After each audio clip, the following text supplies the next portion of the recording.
Bu, qırmızı planet Marsın səthidir.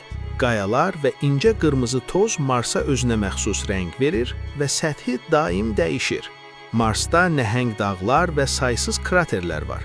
Olympus Mons isə Günəş sistemindəki ən yüksək vulkan hesab olunur. Gün batanda Marsın göyü narıncı və çəhrayı rənglərə boyanır. Bu, nazik atmosferin Günəş işığını fərqli yayması ilə yaranır. Marsda güclü toz fırtınaları tez-tez baş verir. Bu fırtınalar bəzən bütün planetin səthini örtə bilir. Marsın səthi sərt və qayalıdır. Bu qayalar qədim vulkanik və meteorit fəaliyyətlərinin izlərini daşıyır. Marsdakı kanyonlar çox böyükdür. Valles Marineris yer kürəsindəki kanyonlardan dəfələrlə uzun və dərindir. Marsın nazik atmosferi göy yüzünə fərqli rəng verir. Günəş işığı göydə yumşaq narıncı tonlar yaradır.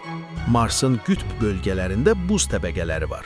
Bu buzlar su və karbon dioksitdən ibarətdir və planetin keçmişi haqqında məlumat verir. Havadan baxdıqda Marsın geniş səhraları, kraterləri və qırmızı qayaları aydın görünür. Bu planet hələ də kəşf edilməyi gözləyir.